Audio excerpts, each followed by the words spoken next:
ಇಲ್ಲ ಅಂದರೆ ಹಳ್ಳಿಗಳಲ್ಲಿ ಕೆಲಸ ಮಾಡೋಕ್ಕೆ ಆಗೋದಿಲ್ಲ ಅನ್ನೋದು ಅವ್ರಿಗೂ ಗೊತ್ತು, ಸರ್ಕಾರಕ್ಕೆ ಎಲ್ಲರಿಗೂ ಗೊತ್ತು. ಆಶಾ ಕಾರ್ಯಕರ್ತರಿಲ್ಲ ಅಂದರೆ ಕೆಲಸ ಮಾಡೋದಕ್ಕೆ ಆಗಲ್ಲ. ನಮ್ಮ ಸಹಾಯ ಅಂದರೆ ಮುಂದುವರ್ಸೋಕ್ಕಾಗೋದೇ ಇಲ್ಲ. ಅದರಿಂದ ನಮಗೆ ಸರ್ಕಾರ ಕಡೆಯಿಂದ ನಮಗೂ ಒಂದು ಗೌರವ ಸಿಗಬೇಕು. ಅದ್ರ ಜೊತೆ ನಮ್ಮ ಹೊಟ್ಟೆ ಮೇಲೆ ಹೊಡಿದ್ರೆ ಕನಿಷ್ಠ ವೇತನ 10,000 ನಿಗದಿ ಮಾಡಲೇಬೇಕು ಅಂತ ನಮ್ಮ ಒಂದು ಉದ್ದೇಶವಾಗಿದೆ. ಆಶಾ ಕಾರ್ಯಕರ್ತರು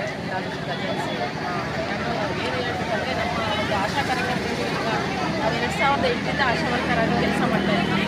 ಆಶಾ ಕಾರ್ಯಕರ್ತರ ಕಷ್ಟ ಏನು ಅಂತ ನಮ್ಮ ಒಂದು ಸರ್ಕಾರ ಇದುವರೆಗೂ ನಮ್ಮನ್ನು ಗಮನಕ್ಕೆ ತಗೊಂಡಿಲ್ಲ.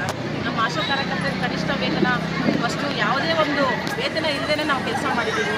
ಒಂದು ಕೇಸ್ಗೆ ಇಷ್ಟು ಕೆಲಸನೂ ಮಾಡಿದ್ದೀವಿ ಸರ್. ಅಟ್ಲೀಸ್ಟ್ ನಮಗೆ ಒಂದು ಕನಿಷ್ಠ ವೇತನ 5,000 ಜೊತೆಗೆ ಫಿಕ್ಸೆಡ್ ಪೇಮೆಂಟು, ಇನ್ಸೆಂಟಿವ್ ಮತ್ತು 10,000 ಕನಿಷ್ಠ ವೇತನ ಜಾರಿ ಮಾಡಬೇಕು ಅಂತ ನಮ್ಮ ಆಶಾ ಕಾರ್ಯಕರ್ತರಿದ್ದು. ನಮ್ಮ ಆಶಾ ಕಾರ್ಯಕರ್ತರು ರಾತ್ರಿ ಹಗಲು ದುಡಿಸ್ಕೊತಾರೆ.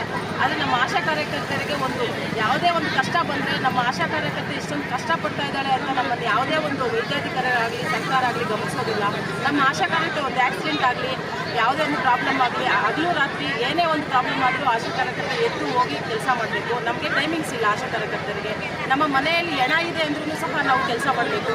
ಆಶಾ ಕಾರ್ಯಕರ್ತರನ್ನ ನಮ್ಮ ಸರ್ಕಾರ ಯಾವುದೇ ಒಂದು ರೀತಿಯಲ್ಲಿ ಗುರುತಿಸ್ತಾ ಇಲ್ಲ. ನಮಗೆ ಕನಿಷ್ಠ ವೇತನ 10,000 ಅನ್ನೋದಕ್ಕಿಂತ ನಮ್ಮ ಆಶಾ ಕಾರ್ಯಕರ್ತರಿಗೆ ಒಂದು ಗೌರವನೇ ಈ ಸರ್ಕಾರದಲ್ಲಿ ನಮ್ಮ ಆಶಾ ಅಂತೇಳಿ ಒಂದು ಗೌರವವನ್ನು ಕೊಡ್ತಾ ಇಲ್ಲ. ಆದ್ದರಿಂದ ನಾವೇನು ಹೇಳ್ತೀವಿ ಅಂದರೆ, ನಮ್ಮ ಆಶಾ ಕಾರ್ಯಕರ್ತರಿಗೆ ನಮ್ಮ ಒಂದು ಆರೋಗ್ಯದ ಬಗ್ಗೆ ಗಮನನೂ ಹರಿಸ್ಕೊಳ್ಳೋಕ್ಕೆ ಆ ಸರ್ಕಾರ ತಿಳ್ಕೋಬೇಕು ಮೈನು. ಮತ್ತು ಅದೇ ಥರ ಆಶಾ ಕಾರ್ಯಕರ್ತರ ಕಷ್ಟ ನಾವು ಆಶಾ ಕಾರ್ಯಕರ್ತೆಯಲ್ಲಿ ಬಿಟ್ಟು ಬೇರೆ ಕೆಲಸ ಯಾವುದು ಮಾಡೋಕ್ಕಾಗಲ್ಲ ಸರ್. ಯಾಕೆಂದರೆ ಅದೇ ಊರಿನವರು 1000 ಪಾಪ್ಯುಲೇಷನ್ಗೆ ಒಂದು ಆಶಾ ಅಂತ ನಮ್ಮನ್ನು ಆಯ್ಕೆ ಮಾಡ್ಕೊಂಡಿದ್ದಾರೆ. ಆ ಊರಿನಲ್ಲಿ ಯಾವುದೇ ಒಂದು ಪ್ರಾಬ್ಲಮ್ ಆದ್ರೂ